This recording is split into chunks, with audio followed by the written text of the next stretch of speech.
Hey guys, it's Matty Boy Walker here. It's a very cold Sunday here in Aberdeen. Spent my day with a lovely cliff walk at the beach beside the Cove Bay Harbour, and listened to some Rush, of course, and watched we'll try to look for some dolphins. Follow that with a nice pint at the hotel before going back home. And now I'm talking to you guys. So, we have had time to reflect on the passing of Neil Peart. The best drummer of all time, undoubtedly, a wonderful lyricist. What a band Rush are, were and are, I'm going to say. Because even though they've gone, the music has never left us. And it will never leave. It will never leave us. It will never leave me, for one. So now that the tears have gone, and we've just had let the information sink in. And the shock thing is that none of us knew that he had brain cancer. We knew he wasn't well, but he was a very private man. And if you see as well the amount of love that's poured out in the tributes to him, it's been sensational. Everyone who's met him says he was the kindest man, even though he was really nervous around fans and he didn't like all the hoopla. Apparently, he was a very, very kind and generous man, and we should always remember that. And even in interviews I've seen, okay, he's not, he's more shy, but he's hilarious when he was talking, and his humour with Alex and Geddy. I mean, the three of them just fit together. They're perfect, the three of them together. And that's what we realised in the later years of Rush. The humour come out a lot more, as we saw on the video screens and the props on stage and everything. So today, I have been listening to the more later periods of Rush, from Presto to Clockwork Angels. At the moment, I'm playing the Test for Echo album. And yeah, it's a chance to discover, since you haven't listened to some of these albums in some time, it's a chance to go back and just see, oh, I missed that track, or this one, I never really appreciated this. Oh, actually, it's not as bad an album as I thought it would be. Because for me, when I originally got into Rush, it was mainly the 70s, 80s stuff I played. Some of the 90s stuff, yeah, particularly some of the live albums, but and the 2000 albums like Vapor Trails of Snakes and Hours I loved, but Presto, Roll the Bones, Counterparts, Test for Echo, I never really gave them the time of day. If I heard one or two of the songs live, then perfect. As they did on the Time Machine tour, when they played Presto. And I've heard Roll the Bones live, and I've heard Dreamline live, and I've heard, was it Driven, or was Resist from Test for Echo, when Geddy and Alex did it acoustically. So last night when I got in from work, I poured myself a glass of the cold stuff, the good old Australian Foster's Mate, and I watched R30, which was Rush 30 live in Frankfurt, Germany, 2004. It was the first tour that I ever saw Rush on. Glasgow SECC, 2004, September, my first ever big arena concert, and it was sensational. We were at the front, on the side. Sensational. Absolutely blew me away, the musicianship of these guys. Of course, by that point, I'd already seen the Russian Rio DVD,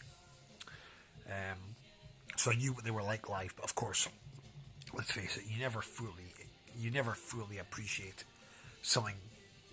a band until you've actually seen them. You can listen to them, you can watch the DVDs, and you can connect with them. But when it's until you see them live that really shines through. Wow, how great these guys are. So I hope you guys have all had a Rush fest, paid tribute to Neil in your own way, because when it's a band that means so much to you, like Rush did for me, because they're in I like many, many, many, many bands, but my top 5 bands of all time, I've done this in a previous video, is Deep Purple, Led Zeppelin, Queen, Rush, and AC/DC. Those 5. And that will remain the case until my dying day. I might do a history of some of these bands as best I can at some point. I absolutely Rush well up there. And even though I love so many bands and so many musicians, and I've seen countless concerts, I mean, because the other bands that missed out on my top five who I adore are bands like UFO, Wishbone Ash, Blue Oyster Cult, Iron Maiden, Status Quo,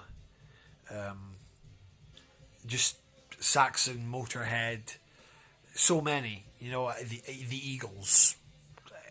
I could go on and on and on. Just an endless amount of rock, bands that just mean so much to me. Sabbath, of course. Again, I'm missing out. Black Sabbath, Kiss, Thin Lizzy. So many, or we could be here all day. But the thing is that as great as these musicians are, like Iron Maiden are tremendous musicians, Toto are amazing musicians, Deep Purple are amazing musicians, Led Zeppelin, no matter how amazing musicians in other bands are, no musicianship, in my opinion, can ever compare with the guys in Rush. How Geddy Lee was able to sing like the way he sings and plays at the bass at the same time, and the way he plays bass, it's unbelievable. Alex Lifeson's guitar work par excellence. And of course, what could we say about the lyricist and the drummer? Because of course that was it. The drummer doesn't write lyrics. When did that ever happen? But of course, Neil, with the amount of books he read, tremendous lyricist, a phenomenal lyricist. So that is basically the perfect. That's the perfect musicianship right there. All three of them. And now even going back and listening to the older records and some of the most recent ones and the live stuff, and watching the concerts on DVD, I feel so lucky to have seen them 3 times.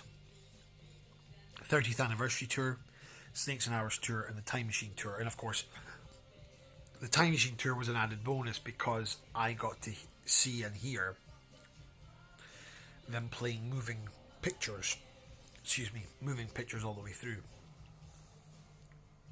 which I never thought I would see, and the set list for that was unreal. A tremendous set list. So, and going back to the point, this is why, now that we've lost Neil, we've lost Gary Moore, we've lost John Lord, we've lost Paul Raymond from UFO, we've lost Keith Emerson, we've lost Greg Lake, we've lost John Wetton, we've lost Rick Parfitt. In recent years, we've lost Prince, so David Bowie, so many people, Malcolm Young. Again, I could go on and on and on. And this is why I go and see the bands I do. This is why I go to so many gigs. Because you never ever know what's around the corner. I saw Rush 3 times. I'm insanely grateful and insanely lucky. And this year coming up, I've got Magnum, Deep Purple, Blue Oyster Cult, Status Quo twice. Who else have I got? Let me see. I think... Is it Wishbone Ash? One of the two. I've got loads of gigs this year. And the reason I do it, whether it's travelling or in my hometown, is because take the opportunity when you can, because you never know what's around the corner. These guys are not getting any younger. I mean, Neil Peart, 67 when he died, I think, or 66. Look at Gary Moore was 58. Bowie was 66, 67. And all these guys that are still alive, like, the Rolling Stones. still doing it. The Who, mid-70s, still doing it. Deep Purple, mid to late, still doing it. Blue Oyster Cult. The Who. Wishbone Ash. Uriah Heep. They're all still going. So, really and truly, if you have a band and artist that you genuinely love, and they've been going for well over 40 years, and you think, I know they'll come back, yeah, take the opportunity to go and see them if they're playing near you when you can, because you never know what's around the corner, and you might regret it. So that's all the advice I can give you. And enjoy it while we can, while they're still here, while the music is still being played live, and there's an opportunity, apart from listening to the records, to go out and hear them play it live. And maybe they don't play it as well as they used to. Maybe they're older. Maybe they're not, but who cares? They're still here. And if they can do it the best of their ability, who are we to say, oh, they should stop? Because it's in their blood. They play music. These guys don't do it for the money anymore. They do it because they love the music. I don't believe for a second that the Rolling Stones and the Who and Deep Purple still tour for the money. And certainly, if Rush were still touring, it would not be about the money.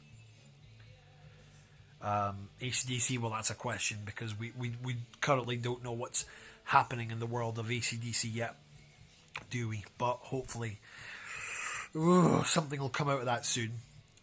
So anyway, this is my video for today. A rant about remembering Neil Peart and reminding you to take the opportunity to see anyone and everyone that you can before we lose them, because this unfortunately is going to keep happening. Anyway, happy Sunday night to you guys. This is Matty Boy Walker. Comment and post below. Happy watching, and I will be back with another video in due course.